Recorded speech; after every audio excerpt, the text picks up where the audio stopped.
Құрметті достар, бүгін біз арбитраждың келесі видеосын бастаймыз. Видео бастамас бұрын мен сіздерге Алла сіздерге зейіндеріңізді ашып, білімдеріңізді арттырсын деген тілекпен сабағымызды бастайық. Біздің бүгін сабағымыз арбитраждың қай жерден пайда түсетіні туралы және де трейдингтен айырмашылығы қандай екенін айтатын боламын. Енді арбитраждың бізде пайда үш жолы бар. Біріншісі сол бізде классикалық жолы, екіншісі международный, үшіншісі межбиржевой деп аталады. Енді қараңыз, бізде международный связка келетін болса, ол жерде біз басқа елден, мысалы Қазақстаннан сатып алып долларды басқа елге сататын болсақ, немесе басқа елден сатып алып Қазақстаннан сататын болсақ, ол уже бізде международный, яғни екі ел арасындағы связканы международный деп атаймыз.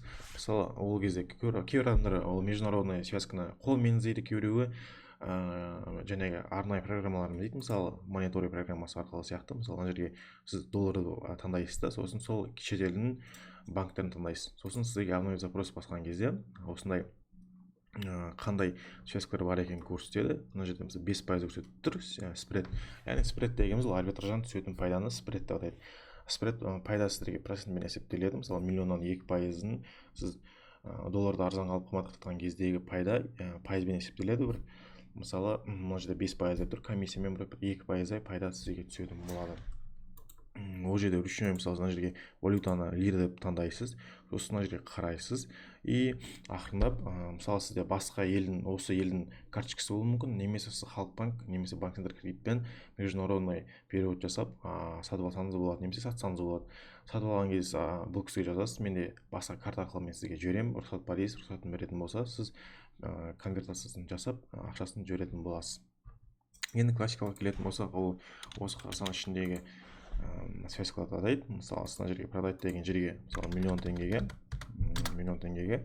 468,37 рен дейді. Мысалы, мен Каспимен жұмыс жасаймын дейік, 468-ден сатып аламын, и мен ар жаққа 468,90, 469,65 сатамын. Яғни мына жерде 1-2 теңгедей пайда көріп тұрсыз. Яғни классикалық өте аз спред болады мұнда, яғни пайдасы аз болады.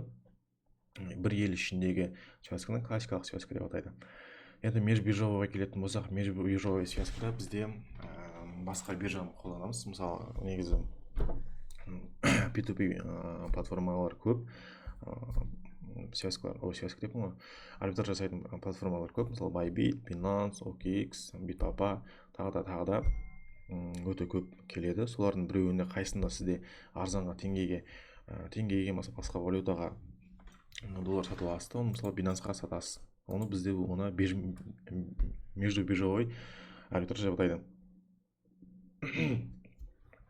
Енді қараңыз, трейдингпен айырмашылығы, бізде трейдингта өте үлкен білім қажет болды. Яғни сіз курстың өсуін немесе төмендеуін прогноз жасап ақша табасыз. Бұл жерде сіз өте үлкен білім қажет болады. Кейбіреуі 1 жыл оқиды, кейбіреуі 2 жыл оқып, бірақ пайдаға түседі, көптеген минустарға кіріп. Сондықтан сіздерге негізі арбитражбен айналыса берген дұрыс. Басында 2 жұма білім алып, одан кейін уже таза пайдаға шыға берсеңіз болады. Енді сұрақтарыңыз болса комментария жазып кетсеңіздер болады. Міндетті түрде жауап беретін боламын. Және связкалар іздейтін болсаңыз, мен басқа видеоларымды қараңыз, сол жерде басқа связкалар туралы айтқанмын.